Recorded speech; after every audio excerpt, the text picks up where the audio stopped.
Chúng ta chọn cái file mà mình vừa làm lúc nãy á. Chúng ta tải lên. Chào quý thầy cô và các bạn đồng nghiệp. Thì hôm nay tôi xin hướng dẫn mọi người cách để chúng ta cập nhật phong phú chương trình.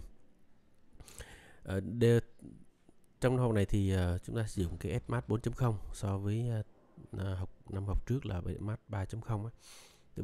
Đối với Edmat 4.0 này chúng ta phải cập nhật lại cái phân phối chương trình. Thì để cập nhật phân phối chương trình đầu tiên thì chúng ta vào cái mục là cán bộ này. Rồi chúng ta chuyển xuống dưới chỗ lịch báo giảng này. Bấm vào thì có phân phối chương trình này. Bấm vào phân phối chương trình thì nó sẽ xuất hiện một cái bảng như này. Mọi người tùy theo cái môn học của mình dạy và mọi người chọn môn. Đầu tiên là mình chọn môn. Ví dụ bây giờ mình chọn môn tin học. Đó, chọn môn tin học. Xong rồi mình sẽ chọn phân môn. Nếu mà một môn đó có nhiều phân môn thì chúng ta chọn đúng cái phân môn. Ví dụ như là có khoa học tự nhiên thì có thể là có người dạy phân môn lý, phân môn hóa, phân môn sinh chẳng hạn. Và chúng ta chọn khối. Ví dụ bây giờ mình dạy khối 8 thì mình chọn khối 8. Cứ mỗi cái khối thì chúng ta chọn và tải một cái mẫu nha. Lớp học thì mọi người chọn một lớp đại diện, chẳng hạn lớp A. Mình chọn lớp A. Rồi bấm vào phần nhập dữ liệu. Nó sẽ sổ ra một cái bảng như này. Chúng ta chọn cái tải Excel mẫu, tải file Excel mẫu. Rồi mở file này ra. Dù ở đây mình có cái file vừa tải về đó là nó sẽ trống trơn, không có gì cả. Mọi người có thể để ý ở đây, ở trong cái bảng Excel này có ghi là phân môn tin, phân môn chính, môn tin học, phân môn chính và lớp 8A. Ở đây lớp 8A. Và có các cái cột như là thứ tự này, tuần này, tiết này, tên bài học này, ghi chú. Thì mọi người bây giờ sẽ sử dụng lấy một cái phân phối mình đã soạn ra hoặc là phân phối cũ cũng được. Ví dụ bây giờ mình có cái bảng như thế này. Mình đã copy lại phân phối chương trình của kỳ trước, năm học trước ấy. Mình copy vào đây. Tin học phân môn chính lớp 8A. Rồi mình có điền các thông tin 3 cột này là chủ yếu nha. Còn cột ghi chú thì có hay không cũng không sao cả. Thứ tự, tuần, tiết. Và nhớ là một hàng chỉ được một nội dung thôi nha. Có trường hợp là một bài dạy 2-3 tuần thì mình phải bắt buộc mình phải viết rõ ràng ra. Một bài đó tuần này có nội dung gì, tuần sau nội dung cũng là bài đó thì mình sẽ ghi nó ra thành tiết 1, tiết 2, tiết 3 chẳng hạn.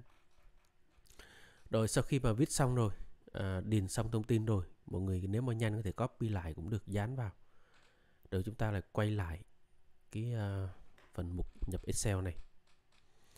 Mọi người chọn lại cái khối lớp, môn tin này, khối này, lớp này. Rồi chúng ta bấm vào nhập dữ liệu từ Excel. Chúng ta chọn cái file mà mình vừa làm lúc nãy ấy.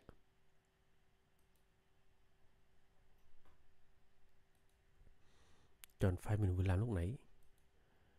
Và nếu mà mọi người sợ nhầm có thể đặt tên riêng cho nó cũng được. Còn không để y như vậy. Chúng ta tải lên. Đó, bây giờ nó đã nhập xong phân phối của lớp 8 này.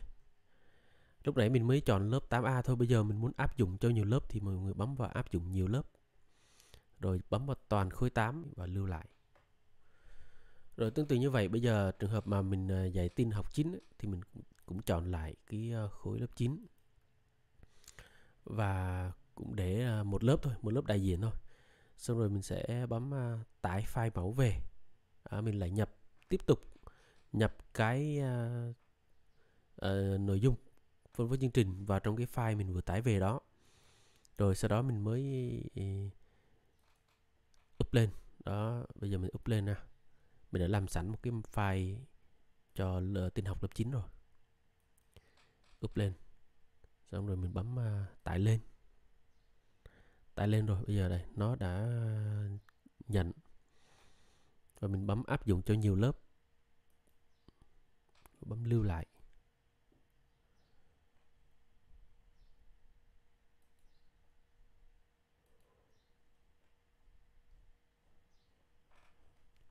Cũng như vậy thôi.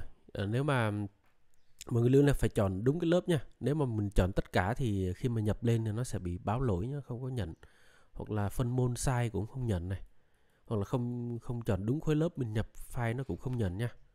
Và lưu ý là mỗi khối lớp thì chỉ có một cái file và có ghi rõ ràng. Nếu mình giả sử như mình tải cái file mẫu của lớp 6 mà mình nhập thông tin lớp 9 vào, mình úp lên nó nhầm là nó cũng không nhận nha mọi người. Cảm ơn quý vị, các bạn, các thầy cô đã theo dõi.